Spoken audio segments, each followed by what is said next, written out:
this is the max damage build for Murdock that I've found so far. And it plays off of Murdock's passive shots fired. So as you can see at level 18, every 6 seconds, Murdock's next basic attack has its range increased by 450 units, is empowered with 30% additional physical penetration. And the important part, well, is the physical penetration, but also every successful basic attack reduces the cooldown of his passive by 1.5 seconds. And the whole build sort of plays around this passive, and the idea is to get 95% physical armor reduction or penetration. We're essentially trying to do as close to true damage as possible with every auto attack. And so let me get into the build now.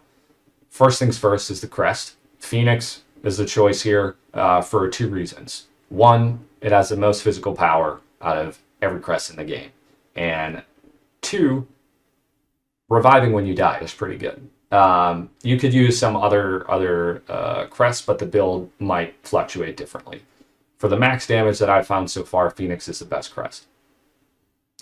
Next is Resolution, and this is probably the first item you build.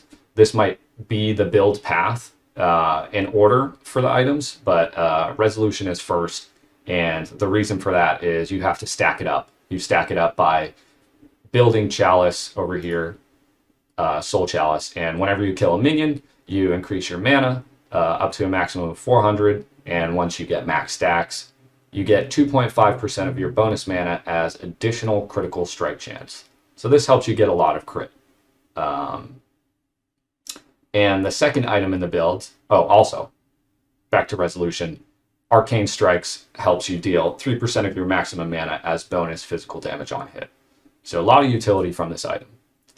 The second item is Ashbringer, and this has literally everything you need. It has physical power, has attack speed to help enable your passive, it has ability haste to help enable your passive, and it gives you crit chance.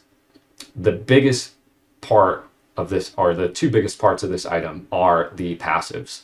So with Clockwork, essentially at full build, every auto attack is going to be a crit. So at full build, every single auto attack reduces your basic ability cooldowns by 0.5 seconds. In combination with Murdock's passive, that means every single auto attack is reducing your passive by 2 seconds. So at that rate, every 3rd auto attack with this build is dealing, the full damage, which is the 95% armor negation. And we'll get into that in a second. So, Ashbringer. The last ability, Hone Strike is good. We're just getting more damage off that. But we really want it for the Clockwork, the attack speed, and the ability haste. And lastly, Desolate, which is an ability that says your physical damage ignores 35% of your target's physical armor before penetration. So already with Ashbringer and Murdock's passive, you can get 65% physical armor penetration. The reason why Ashbringer is better than all of the other Desolate items is because of just everything that it provides. It's kind of got everything you need. Another option that you might first think of is Demon Edge, because while you're above 40% max health, you get a crap ton of power. This thing can give you like 99 power or something. But once you're below 40% max health, like your DPS just falls off a cliff. So not really a fan of Demon Edge. And the other ones, while you could get ability haste or something like that, they don't really give you the attack speed you need, and they definitely don't give you the passives that Ashbringer does. This item is just ridiculous, honestly. And the third item is Viper. So Viper is great, more physical power, more crit, more ability haste, and its 2 passives are awesome. Corrode gives you the ability to reduce a target's physical armor by 5% for 2 seconds every time you hit them. Stacks up to 6 times. So hit somebody 6 times in a row, you are now ignoring 30% of their physical armor. So backtracking here, with Murdock's passive, which is at the top right here, shots fired, we're getting 30% additional physical penetration, plus desolate, that's 65% physical penetration, and corrode's passive reduces the armor by another 30%. So altogether, that's 95%. I might be misrepresenting this a little bit. If that's not how these three items work together, honestly, the wording is kind of tricky. But long story short, 95% physical armor penetration or reduction, something like that. Very close to true damage, from what I understand. And the second passive, please comment if I'm wrong. Help me understand the game a little better. I'm just doing this to learn. But the second passive of Viper is Diligence, which scales really well with an item I'll talk about in a second. And Diligence says your critical strikes deal 15% more damage against targets with 6 stacks of corrode. So get 6 stacks on somebody, you're ignoring 30% of their physical armor and dealing 15% more damage on your crits with just this item, which is really good. Vanquisher is the next item, and this is going to give us physical power, 200 mana, 10 flat physical penetration, and its 2 passives are, the icing on top. Arcane power gives you physical power equal to 2% of your max mana, which scales really well with resolution because it's giving us more mana. And Annihilate is just good. It's just a nice to have. And it says if you deal damage that would leave a hero below 5% of their max health, execute them instead. This will come up sometimes, but it's not really what you're buying the item for. And Imperator is the last item here. So you're getting 55 power plus 20 crit chance, and the 2 passives really push this over the edge with this build. So Perfection gives you 1 physical power per 4% critical strike chance. So at 100% crit chance, you're getting 25 more power. So Imperator is essentially giving you, let me do my math, 80 total physical power. And its second passive, Precision, makes your critical strikes deal 15% more damage, which works well with Viper. So you're getting, after a target has 6 stacks of corrode, plus 30% crit. So altogether, with a target having 6 stacks of corrode, you are getting 95% physical armor, negation, reduction, penetration, whatever, plus the 10 flat physical penetration from this, and you're dealing 30% more on your crits. So let's put this into practice here with the, with what I can do in the practice tool. So first auto without your passive, 536. With the passive, it's 616. And so now I'm going to hit the steel 6 times, and then you can see the damage that I'm doing with every auto, and then every auto plus the passive. So let's get up to 6 stacks. So we're at 6 stacks now. You can see it's 700 every auto, and then it goes up to 781 for your auto with your passive. I'm not sure why it said 765 at the very end there. I think that might just be like, I can only deal as much damage as steel has health or something like that. So let's try it again. So 700 and then 781. Massive damage with this build. And you might be asking why Vanquisher over mindrazor, which is slightly different. So mindrazor's arcane power passive actually reads differently than Vanquisher's for some reason. This might be a mistake. Vanquisher gives you physical power equal to 2% of your max mana. mindrazor gives you physical power equal to 2.5% of your max mana. You can actually build both of these items together, and their passives don't cancel each other out because they're not actually unique to each other. I assume that's why. I don't know. That must be a bug, or maybe they should have a. If it's not a bug, they should be differently named. I think. With mindrazor, you're getting the mana and you're getting more ability haste, which helps enable your passive. But over time, you deal slightly less damage. So I'm not a statistician or a math expert, but I did some math, and let's see. Let's whip out the mindrazor first so you can see the difference, and then I'll get into the numbers.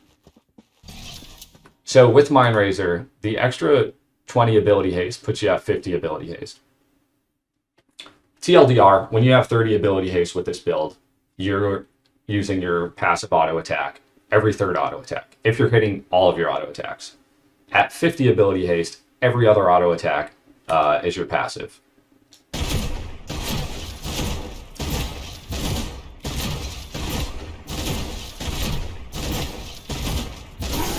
So you can see it's dealing slightly less damage. You're getting, what was it? Let's go back. I think it's 657. I got some notes over here. Without passive, and then 728 with your passive. And I think just over time, if you were to run the numbers, so with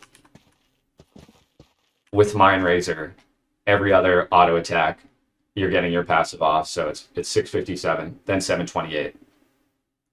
And then with vanquisher, you're dealing 700 per auto attack, and 781 with your passive up. All right, so we've got our calculator and we've got our notes here. So we know that with mindrazor at 6 stacks of corrode, each auto attack is dealing 657 damage. And with the passive, or with Murdock's passive, each auto deals 728 damage. And with mindrazor, every other auto attack is 728 damage. With vanquisher, you're dealing 700 per auto, and then 781 with your passive involved. So, hypothetical scenario here. Let's say you have 6 stacks of corrode on a target, and you're hitting them for 6 attacks after that. And I'm just using that ratio or that number because it helps us get a ratio that we can actually apply, some DPS to. So 6 auto attacks. With mindrazor, since your every other auto is your passive, that means it's going to be 657 times 3 and 728 times 3 added together. So let's do that. I don't know how to do parentheses on this thing, so let's just do it this way. 657 times 3 equals 1971, okay?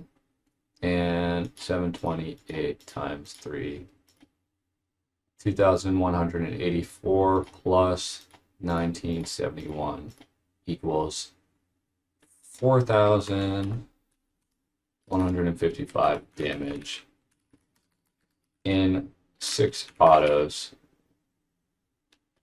on a target with 6 stacks of corrode. Okay. Vanquisher, since your passive is every third auto, that's 700 times 3 and 781 times 3. No. It's 700 times 4 and 781 times 2. Let's see what that gives us. So 700 times 4, 2800, clear that. 781 times 2, 1562 plus 2800 equals 4,362 damage in 6 autos on a target with 6 stacks of corrode. So, there you have it. Vanquisher deals slightly more damage than the mindrazor. And I guess that's the purpose, right, is finding the highest DPS build. I've tested several items, like Mutilator, Skysplitter, Kingsbane, Terminus, like all replacing the mindrazor or vanquisher in this equation. The DPS differs slightly, but I think these are the two best options, and it's essentially up to you what you want to do. If you just want to go max damage possible, which I guess was the purpose of this, you would just pick vanquisher. It's just better. But if you want to deal slightly less damage but have the utility that mindrazor gives you, which is enabling your passive every other auto and giving you the cleave damage on your auto attacks, then maybe that's the option that you go with. But yeah, that's it. And for those of you who are wondering what the highest power build is, it is this. Where is it?